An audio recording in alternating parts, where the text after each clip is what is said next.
नमस्कार मित्रांनो, स्वागत आहे आपल्या नवीन व्हिडिओमध्ये।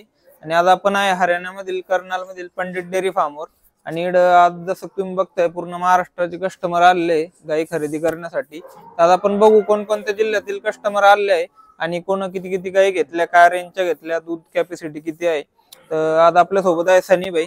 तो सनी भाई, आता आपले महाराष्ट्रातले कोणकोणत्या जिल्ह्यातील समजा कस्टमर आले? सबसे पहले तो भैया महाराष्ट्र के सभी किसान भाइयों को पंडित डेयरी फार्म से नमस्कार।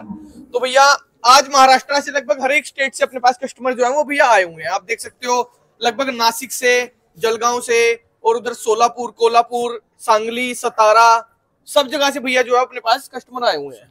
तो अभी हम थोड़ा कस्टमर से बात करेंगे। सर, तुमचा प्रथम परिचय द्या आणि कोणत्या जिल्ह्यातून तुम्ही आले, किती गाई खरेदी केलं, रेट वगैरे सगळं सांग। पहिल्यांदा माझ्या महाराष्ट्रातल्या शेतकरी बांधवांना माझा नमस्कार। मी रुई, माझं गाव रुई, तालुका माढा, जिल्हा सोलापूर। मी सोलापूर जिल्ह्यातून आहे आणि माझं युट्यूबवरून मी पहिल्यांदा माझ्या हरियाणामध्ये गाय नेऊन माझा सिलेक्ट आणि यशस्वी गोठा केला। त्यानंतर माझ्याकडे भरपूर लोक व्हिजिट साठी गोठेवाले, मी त्यांना चांगलं मार्गदर्शन केलं आणि त्यांना सांगितलं, बाबा तुम्ही महाराष्ट्रातून गाय, हरियाणात चांगलं ब्रीड आहे, आपल्यापेक्षा हरियाणा 20 वर्षांनी मोहरा आहे ब्रीडच्या बाबतीत, तुम्ही हरियाणामध्ये जा, चांगलं ब्रीड तयार करायसाठी काय आणा, पण सिलेक्शनला चुकू नका। काही लोक जातात सिलेक्शन व्यवस्थित करत नाहीत, परत दुसऱ्या नावाने बॉम्ब करतात। तर ह्यासाठी तुम्हाला सांगतो, सिलेक्शन करायचं असेल तर तुम्ही व्हिडिओ मध्ये बघितलं असेल त्या क्वालिटीचं जर सिलेक्शन केलं, तर स्वतः मी 10 घेतल्यात, बाकीच्या मित्रांनी कोणी 5, कोणी 4, कोणी 10, म्हणजे मीच माझ्या स्वतःच्या गोठ्यात माझ्याकडे मी सगळ्या माझ्या गाई सेक्शन भरवल्यात, ते पाड्या झालेत आणि अजून सुद्धा मी एक गोठा वाढवण्यासाठी बाबा 100 गायचं माझं टार्गेट आहे। त्यासाठी मी गोठ्याचं माझं मोठा गोठा करण्यासाठी अजून इकडे एकदा खरेदीसाठी आलोय। तर मी ह्या गोठ्या सगळ्या शेतकरी बांधवांना विचारा, आमचं सिलेक्शन काय, सगळ्यात टॉप आणि एकदम ब्रीडच्या आदत कालवडी आणि प्रत्येक सीमेज तुम्हाला सांगतो, तुम्ही बघितलं असं दाखवलं असेल तुम्ही मागच्या व्हिडिओमध्ये, एकदम ब्रीड मध्ये अशा आमच्या गाय असलेल्या, कालवडी असलेल्या आम्ही एकदम मस्त सिलेक्शन केलेलं आहे। तर मी अजून शेतकरी बांधवांना एक सांगेल, तुम्ही घेताना तुम्ही सिलेक्शन व्यवस्थित करा आणि टॉप ब्रीडच्या टॉप क्वालिटीच्या गाय खरेदी करा, पैशाकडे बघू नका। कुणी सांगितलं 60 मिळतील 70 मिळतील, चुकीचं आहे। जसं ब्रीड असेल तसं पैसे लागतात, त्यामुळे कुणाच्या बोलथापाला बळी पडू नका। चांगल्या क्वालिटीचं ब्रीड असेल तर चांगले पैसे लागतात। तुम्ही माझं मत आहे सगळ्या शेतकरी बांधवांना, घ्या तसं, जसं ब्रीड घेतात तसंच आपल्या गावाकडे जाऊन संगोपन करा, त्याचं नियोजन करा, चारा व्यवस्थित करा, टाका, त्याचं फीड व्यवस्थित बघा। मी बाकीच्या व्हिडिओ मध्ये कसं सांगत आलोय, प्रत्येक रोजच्या रोज गायला मिनरल मिक्सर पाहिजे, टाटाचं मीठ पाहिजे, सोडा पाहिजे, आठवड्यात हळद पाहिजे, ही सगळ्या गोष्टी लक्ष द्या।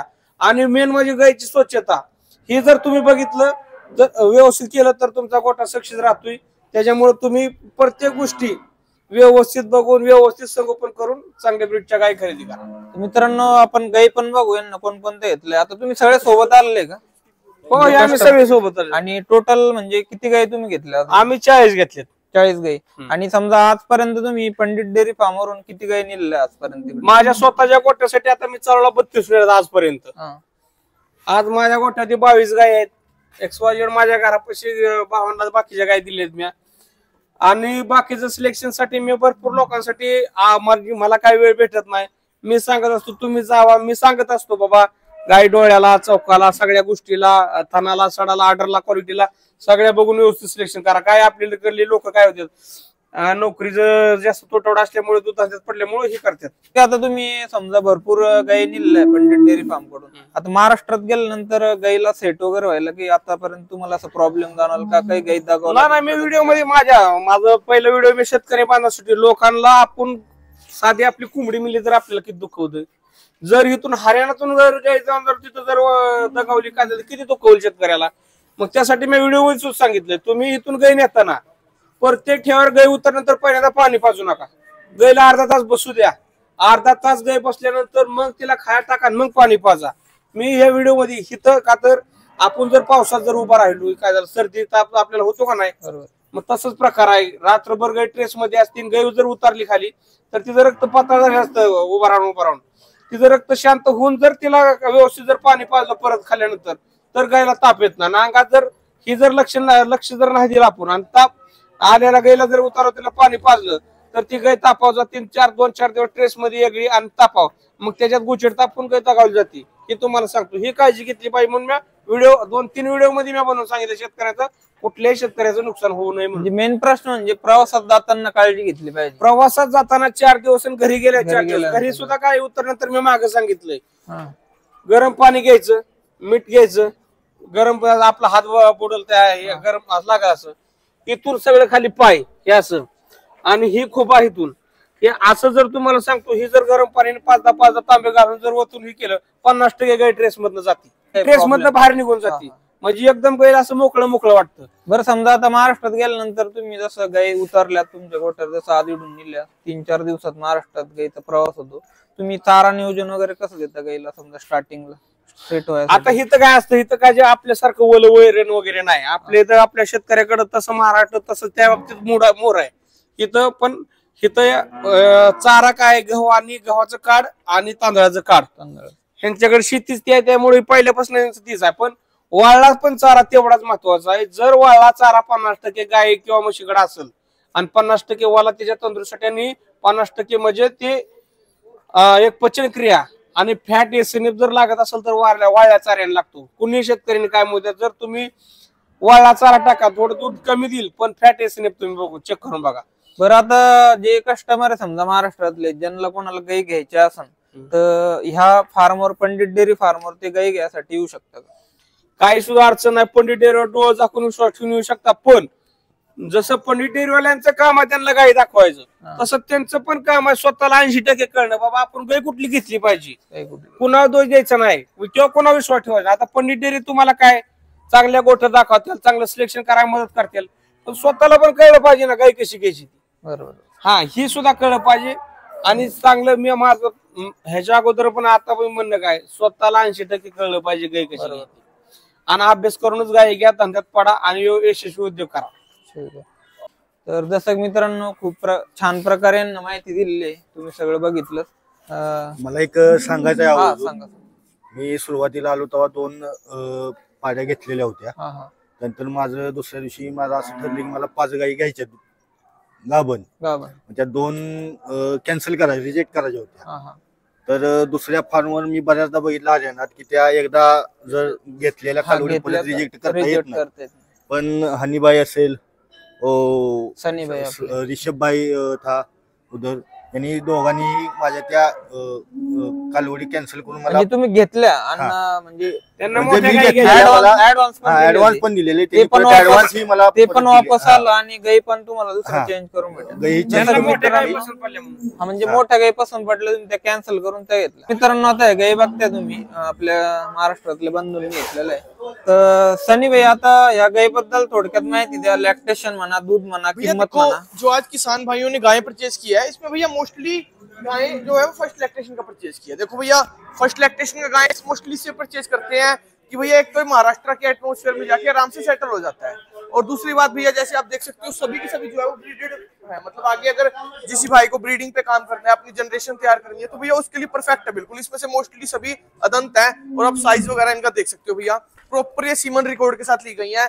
मतलब सभी के अच्छे सीमन है, जैसे एबीएस का, ब्रूट का, डेनमार्क का, वर्ल्ड वाइड का, सब भैया अच्छे सीमन की ही गाय है सभी सभी। आप देख सकते हो, मतलब देखने से ही मालूम पड़ता है कि किस टाइप की गाय है। और अपना एवरेज रेट वगैरह कैसा है अभी? भैया देखो एवरेज रेट ऐसा रहता है, देखो भैया एवरेज रेट जो है गाय के हिसाब से है। गाय तो भैया अपने पास 50,000 वाला भी है, गाय अपने पास 2 लाख वाला भी है भैया। जो वैसे मोस्टली स्टार्टिंग प्राइस है लगभग 60,000 65,000 से अच्छा कालवेट का प्राइस भैया स्टार्ट हो जाता है। देखो भैया बहुत से लोग हैं वो ये सोचते हैं कि हम हरियाणा जाएंगे तो उधर हमको गाय सस्ता मिलेगा। भैया लोग हरियाणा पंजाब में सस्ती गाय लेने नहीं आते, हरियाणा पंजाब में लोग लेने आते हैं अच्छी ब्रीड के लिए भैया। अच्छी सस्ती गाय तो आपके महाराष्ट्र में मिलती है भैया। अगर आप हरियाणा आ रहे हो तो भैया रेट चाहे 2-4 हजार ज्यादा जाने पर भैया अच्छा चीज इधर से लेके जाओ, नया जानवर लेके जाओ, पहली बार का, दूसरी बार का, 2 दांत 4 दांत 6 दांत नया जानवर भैया लेकर के जाओ, जो भैया मतलब ट्रैवलिंग में भी अच्छे से जाएगा और आपके फार्म पे जाके भी अच्छी तरह भैया आराम से सूटल हो जाएगा। तो अभी आज के जो स्थिति में अपने फार्म पे टोटल गाय कितनी है और अपना टोटल गाय कितनी और पूरे कस्टमर अभी कितने आए हुए महाराष्ट्र? भैया अपने फार्म पे आज टोटल लगभग 44 गाड़ी जो है वो ये महाराष्ट्र के लिए लोड हो रही है, और भैया अपने पास आज लगभग 15-16 जन जो है महाराष्ट्र से आए हुए हैं। और भैया आज की लोडिंग के बाद अपने पास कल भी महाराष्ट्र से लगभग 14-15 आदमी कल भी आने वाले हैं, उनके लिए कल से हम परचेजिंग स्टार्ट करेंगे। लगभग 50 गायों के कस्टमर हमारे पास भैया कल भी आ रहे हैं। अगर भैया मैं आपको एक ओवर में बताता हूँ कि महाराष्ट्र के अंदर अपना महीने का 300-350 गाय जो है ऑल ओवर महाराष्ट्र में भैया जाता है। आप देख सकते हो भैया प्रॉपर ब्रीड के साथ कोई कॉम्प्रोमाइज नहीं किया जाएगा, सब टॉप ब्रीड की अच्छी गाय है और सभी का सीमन रिकॉर्ड प्रॉपर भैया पेडिग्री वाली गाय है इसमें से सबकी सब। तो दर्शक मित्रांनो तुम्ही बघू शकता आता इकडे जवळपास 40च्या वर गाय आप सेल लोग भैया झालेल्या अंदर भी देख सकते हो, सभी इकडं अभी लोडिंग यांचा वगैरह फार्म चालू है, पूरा फार्म जो भैया होगा उसके साथ भरा हुआ है, देख सकते हो आप। ही पूर्ण जगह आहे, पूर्ण सेल झालेलं आहे, तुम्ही बघू शकता पूर्ण फार्म गायीनं भरलेला आहे जवळपास। आणि यांच्याकडे रेग्युलर महाराष्ट्रातले जास्त कस्टमर चालू राहतात।